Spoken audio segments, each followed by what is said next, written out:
Oman mulai cemas. John Hetman siapkan pasukan elit Garuda. 23 nama dipanggil untuk pertarungan besar di Jakarta.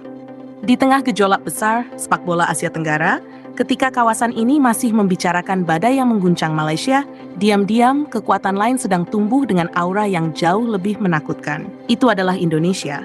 Dan kali ini, yang membuat banyak lawan mulai gelisah bukan hanya semangat Garuda yang sedang membumbung tinggi, melainkan keputusan besar sang pelatih kepala, John Hetman, yang mulai menyusun skuad tempur terbaiknya untuk agenda penting FIFA Matchday bulan Juni menghadapi Oman.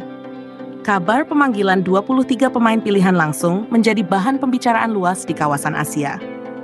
Di Muscat, nada optimisme perlahan berubah menjadi kewaspadaan. Di meja analisis Federasi Sepak Bola Oman, satu kesimpulan mulai menguat. Indonesia bukan lagi lawan yang bisa dipandang sebelah mata. Indonesia kini adalah ancaman nyata.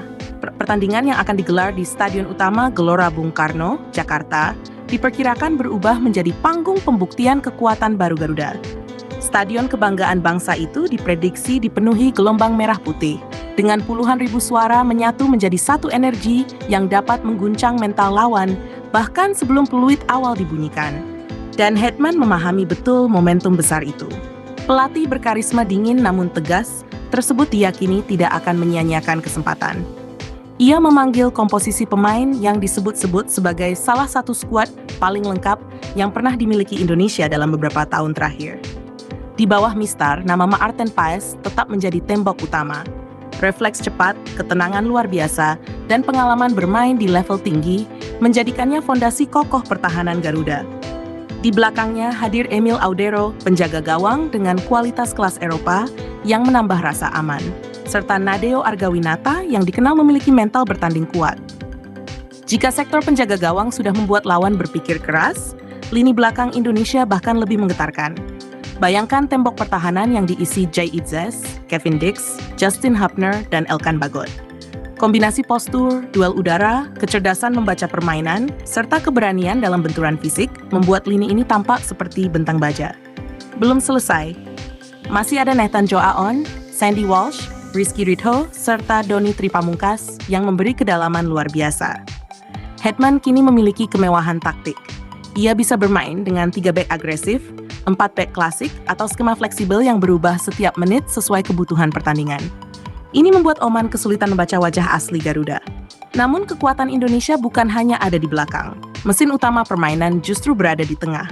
Nama-nama seperti Calvin Verdong, Ivar Jenner, Joey Pelupesi, Eliano Reinders, dan Jordi Amat menghadirkan keseimbangan antara kekuatan, disiplin, visi bermain, serta kontrol tempo pertandingan. Dan kemudian datang satu nama yang membuat publik sepak bola Indonesia bergetar penuh harap, Marcelino Ferdinand. Kembalinya sang gelandang kreatif setelah pemulihan cedera menghadirkan warna baru. Marcelino adalah percikan api, otak serangan, pemain yang bisa mengubah kebuntuan menjadi ledakan hanya dalam satu sentuhan, satu gerakan, satu umpan, atau satu tembakan dari luar kotak penalti. Jika kondisinya benar-benar pulih sempurna, Oman menghadapi masalah besar. Lalu di depan, Hetman menyiapkan ujung tombak yang bisa menjadi mimpi buruk lawan. Ole Romeni diproyeksikan tetap menjadi poros serangan. Ketajamannya di depan gawang, pergerakan cerdas tanpa bola, dan naluri mencetak gol menjadikannya senjata utama. Di sekelilingnya ada kekuatan yang lebih eksplosif lagi. Ragnar Oratmangoen dengan daya dobrak tinggi, Ramadan Sananta dengan naluri predator di kotak penalti, Yakob Sayuri dengan kecepatan yang mampu merobek sisi lapangan, Mauro Zijlstra dengan kreativitas liar, dan Beckham Putra Nugraha dengan visi serangan yang matang. Ini bukan sekadar lini depan, ini gudang senjata. Ini barisan penyerang yang bisa menyerang dari segala arah. Kiri berbahaya, kanan mematikan, tengah tajam. Gelombang kedua juga ganas. Karena itulah Oman mulai berhitung lebih serius. Mereka tahu, datang ke Jakarta bukan hanya menghadapi 11 pemain di lapangan.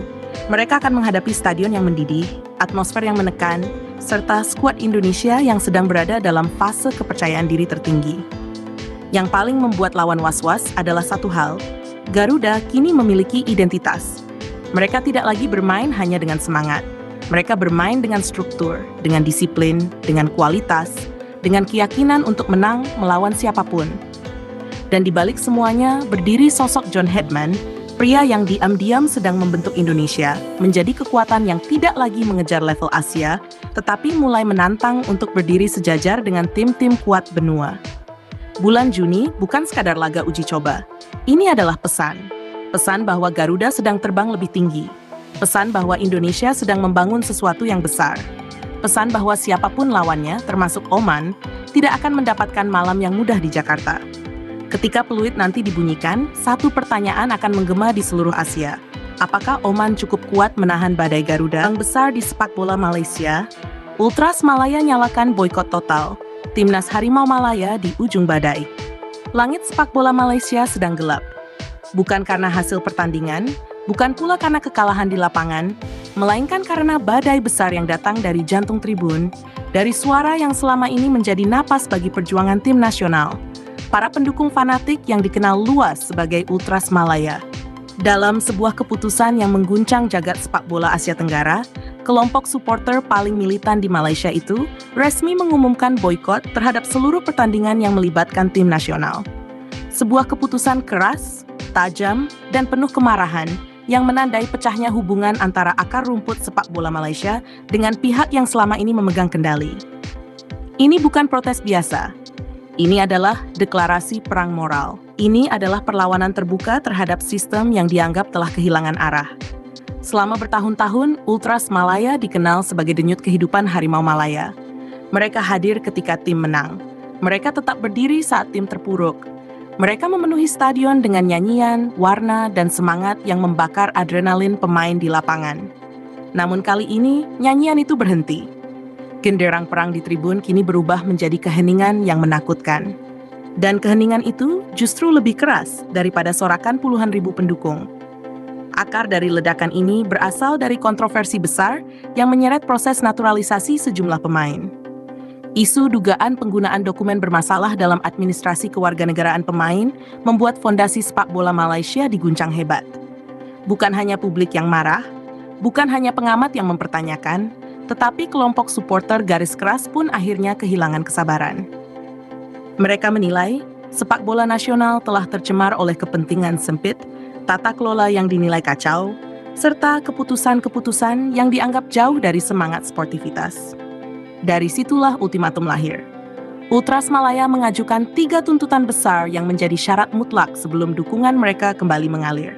Tuntutan itu bukan sekadar kritik, melainkan desakan perubahan total terhadap wajah sepak bola Malaysia. Mereka menginginkan pembersihan menyeluruh. Mereka menuntut tanggung jawab. Mereka menuntut reformasi. Dan ketika tuntutan itu tidak segera dijawab, palu boikot diketuk. Mulai saat itu, tribun tidak lagi menjadi rumah yang ramah bagi tim nasional. Bayangkan sebuah pertandingan kandang Harimau Malaya tanpa Ultras Malaya. Tak ada koreografi megah, tak ada nyanyian pembakar semangat. Tak ada dentuman drum yang menggema dari awal hingga akhir. Yang tersisa hanya kursi-kursi stadion, tepuk tangan sporadis, dan atmosfer dingin yang terasa asing. Bagi sebuah tim nasional, kehilangan dukungan seperti ini bukan persoalan kecil. Ini luka besar. Sepak bola modern bukan hanya tentang taktik, teknik, dan kualitas individu. Atmosfer adalah bahan bakar emosional. Dukungan supporter adalah tenaga tambahan ketika kaki mulai berat, ketika mental mulai goyah, ketika pertandingan memasuki menit-menit paling menentukan. Kini, bahan bakar itu terancam habis. Lebih dari itu, boikot ini bukan hanya menyasar pertandingan tim nasional. Jika ultimatum yang diberikan tetap diabaikan, ancaman gelombang kedua akan bergerak lebih luas, menyentuh seluruh ekosistem kompetisi domestik Malaysia.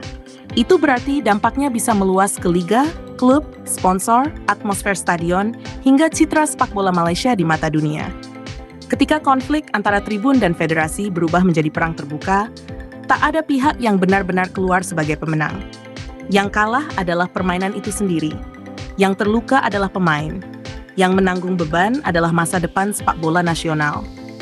Situasi semakin panas karena kasus ini juga menyeret hukuman finansial dan sanksi olahraga yang mencoreng nama besar Harimau Malaya. Di mata publik Asia Tenggara, yang selama ini memandang Malaysia sebagai salah satu kekuatan penting kawasan, peristiwa ini menjadi tamparan keras. Banyak pihak mulai bertanya, bagaimana sebuah negara dengan tradisi sepak bola kuat bisa jatuh ke dalam krisis kepercayaan sebesar ini? Bagaimana hubungan antara federasi dan pendukung bisa retak sedalam ini? Dan yang paling mengkhawatirkan, bagaimana nasib tim nasional di tengah badai sebesar ini? Di ruang ganti, para pemain tentu berada dalam posisi sulit.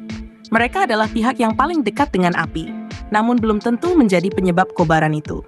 Mereka tetap harus bertanding, tetap harus membawa lambang negara di dada, tetap harus berjuang di lapangan, meski di belakang mereka ada tribun yang tak lagi